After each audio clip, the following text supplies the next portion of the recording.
another episode of Youth4Neuro. I'm Mamoona and Eira, your host, and with me is my wonderful co-host Eira.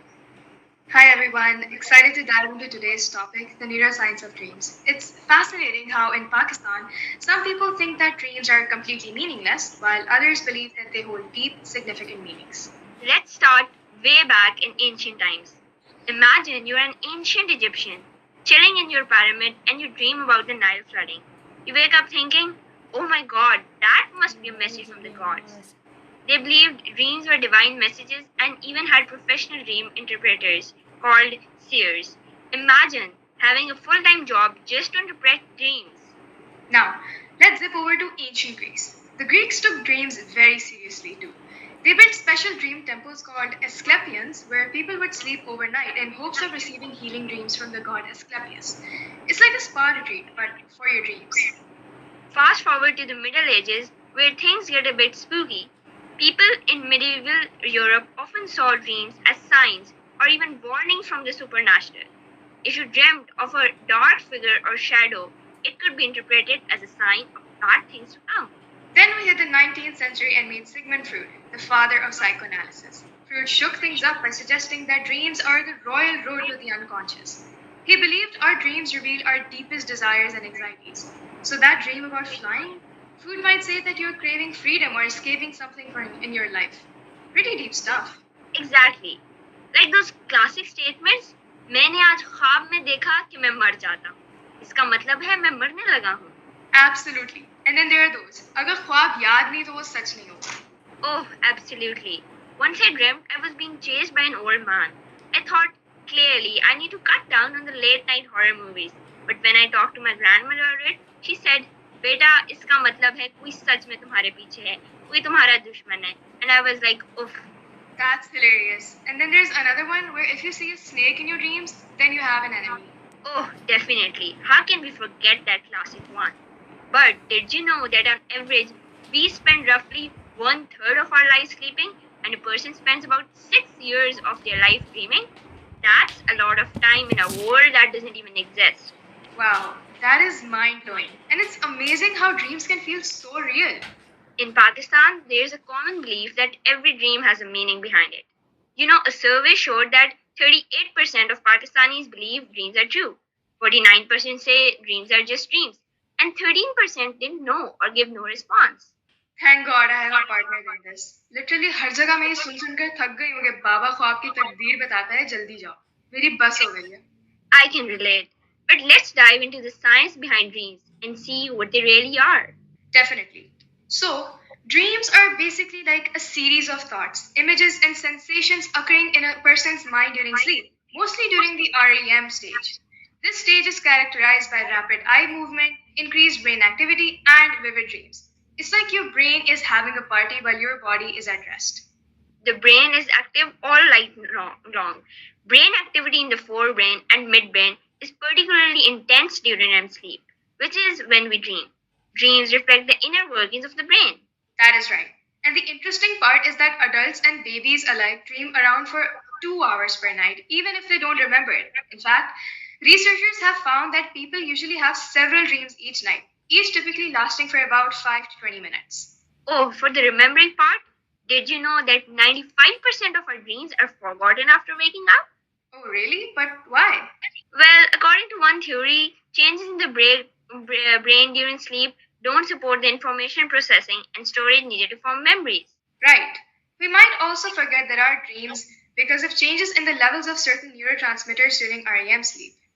And did you know that men and women dream differently? Studies show that men often dream about weapons, while women dream more about clothing and people. Yes, and women tend to have slightly longer dreams than men and with more characters. Men dream about men twice as often as they do about women, while women tend to dream about both genders equally. Exactly. And here's another interesting twist. Women tend to remember their dreams more vividly than men do. It's like we have a built-in dream diary that helps us recall all those detailed scenarios and conversations. That's fascinating. Maybe it's why I can recall entire dream plots with every twist and turn, while my brother, on the other hand, can only remember bits and pieces of his dreams. Also, do you know that animals also dream? From your pet dog to wild dolphins, animals experience something similar to our REM sleep. Have you ever seen a dog twitching or running in sleep? Oh, for sure. My dog Max sometimes barks and moves his paws like he's chasing something. I always wondered if he's dreaming of a great squirrel chase. Exactly. Scientists believe that dogs, like many animals, have dreams similar to ours. They rarely replay activities they did during the day. So Max is probably dreaming about his adventures in the park. And get this, cats are no different. They might be dreaming of jumping on that elusive laser pointer or hunting in the wild. That is so adorable. So, our pets are having their own little action movie while we sleep. What about other animals? Do they dream too? Absolutely. Birds dream too.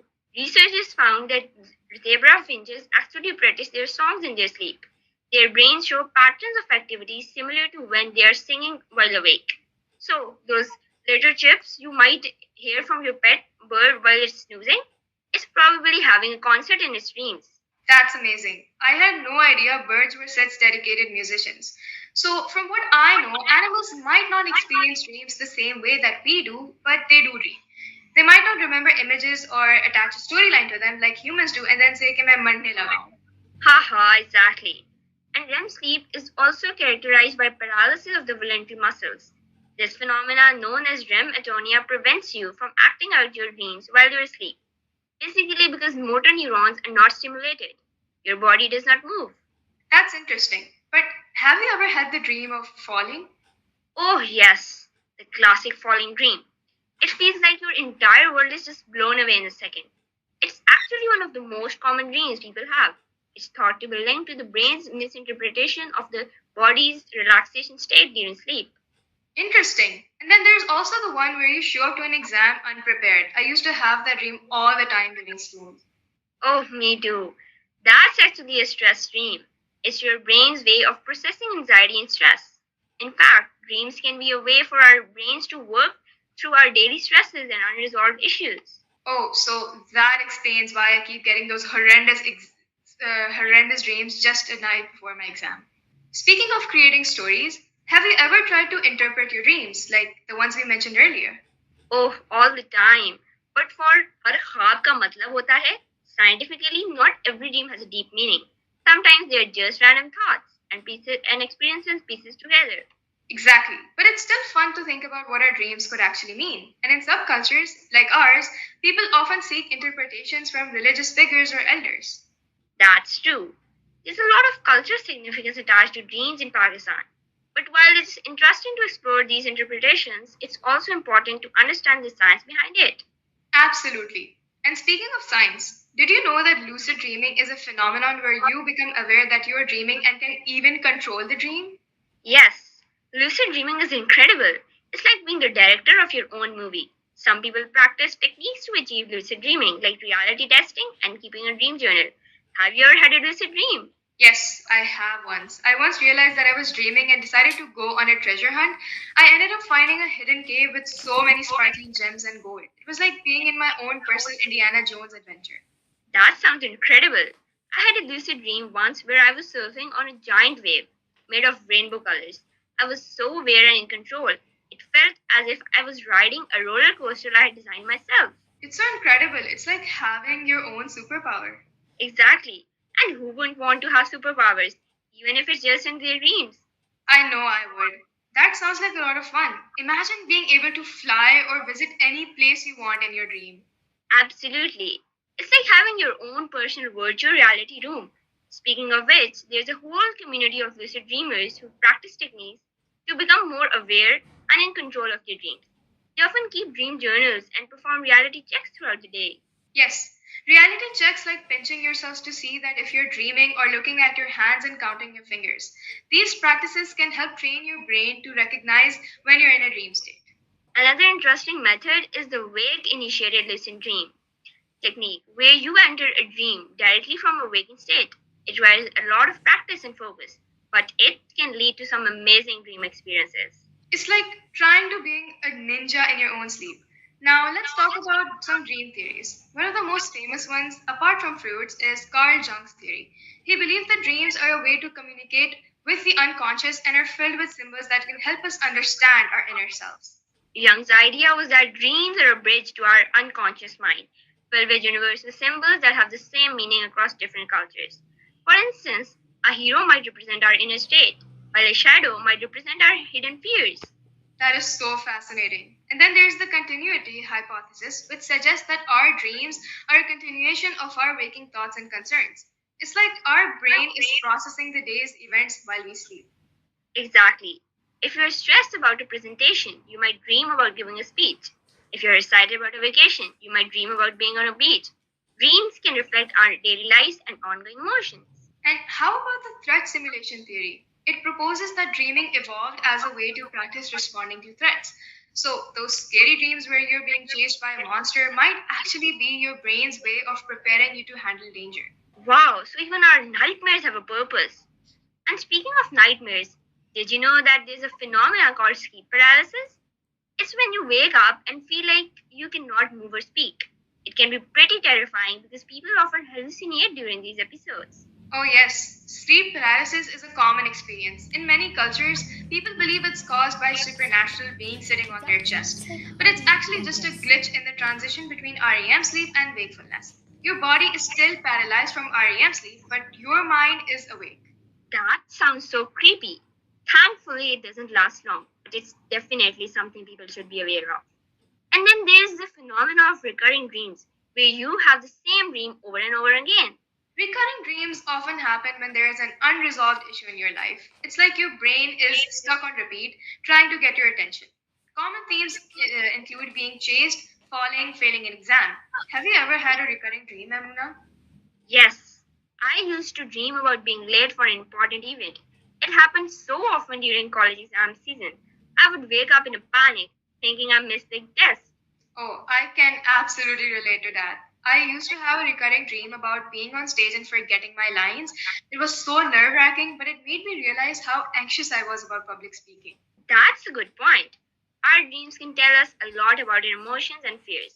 And speaking of emotions, did you know that people can experience intense emotions in their dreams, sometimes even stronger than in real life? Yes, emotions like fear, joy, sadness, and anger can be amplified in dreams. It's fascinating how our brains can create such vivid experiences while we are asleep. And here's a fun fact, some people dream in black and white. It's more common in older adults who grew up with black and white television. But for most of us, dreams are in full color. That is so interesting. It's amazing how our media consumption can influence our dreams. And have you ever heard of precognitive dreams? Some people believe that they can predict the future through their dreams. Yes, there are countless stories of people dreaming about events before they happen. While there's no scientific evidence to support this, it's a fascinating concept. It shows how powerful and mysterious our dreams can be. Definitely. And did you know that some people experience a phenomenon called false awakening? It's when you dream that you've woken up and started your day only to wake up hours later. It can be so disorienting. Oh, yes, it's like a dream within a dream. You think you're awake, brushing your teeth, getting ready, only to realize you're still in bed. It's like a mini inception moment. Speaking of which, dreams can also inspire creativity. Many famous works of art, literature, and even scientific discoveries were inspired by dreams. For example, the famous scientist Dmitri Mendeleev reportedly dreamed of the periodic table. And let's not forget Mary Shelley, who dreamt of the story that became Frankenstein. It just shows that our dreams can be a powerful source of inspiration. Absolutely. And then there are those strange, random dreams that seems to have no sense at all. They're just a jumble of images and scenes that don't have like a clear storyline or anything. Those are probably the result of our brains processing random bits of information and memories. Sometimes they can be really funny, like dreaming about flying cows or talking vegetables. Oh, yes, those are the best. It's like our brains are having a little fun while we are asleep. But dreams can also be a way for us to solve problems. There's something called the problem solving theory, which suggests that dreams help us work through issues and find solutions for our real life problems. That's right. Have you ever gone to bed with a problem and woken up with a solution? Our brains continue to work on problems even while we sleep. It's like having a little nighttime brainstorming session. Exactly. And let's not forget the cultural aspect of dreams. In many cultures, dreams are considered important and are often shared and discussed. In Pakistan, for instance, People often seek the meaning of their dreams from elders or religious figures. That's so true. There's a rich tradition of dream interpretation in many cultures. It's fascinating to see how different societies view and understand dreams. Yes, and while science gives us a lot of insight into the mechanisms of dreaming, there's still so much that we don't know. Dreams remain one of the biggest mysteries of the human mind. Absolutely. And that's what makes them so fascinating to study and discuss. Dreams are a window into our subconscious, a playground for our imaginations, and sometimes a reflection of our deepest fears and desires. Also, I've heard that consuming sleeping pills has a significant impact on our dreams. Have you ever taken sleeping pills, Mamoona? I tried them once during a particularly stressful time in school. They helped me fall asleep, but my dreams were off the charts. I had this one dream where I was running through a maze with giant talking rabbits. It was like Alice in Wonderland, but way more intense. Wow, that sounds so bizarre. I had a similar experience. I took sleeping pills for a few nights, but my dreams were so vivid, almost like watching a high definition movie. It was cool at first, but then I had a few nightmares that felt too real. Waking up was such a relief. That is wild. So it sounds like sleeping pills can really shake things up in dreamland. Did you know that REM sleep is like the stage where our brains get creative and sorrow emotions? When sleeping pills mess with that state, it's no wonder our dreams are chaotic. Exactly. Our brains are trying to make up for the lost dream time. When the pills wear off, we get this rebound effect with intense dreams or nightmares. It's like the brain saying that I have got a lot to catch up on. Totally. But let's also talk about nightmares. They can be quite distressing, especially for kids. Yes, nightmares are often a result of stress, anxiety, or even certain medications. Talking about things seriously, whenever I tell a bad dream to my father, his reply is कुछ पढ़ के नहीं सोई हो इसीलिए तुम्हारा बुरा ख्वाब आया है इसलिए next time पढ़ के सोया करो. And I'm speechless. I literally don't know what to say. Exactly. In Pakistan, it's common to hear such statements. If you have a nightmare, people tend to bring religion into everything. While it is a comforting thought, but the real question is, does that actually help? Well, it is true that prayer offers some solace, providing a sense of reassurance and comfort.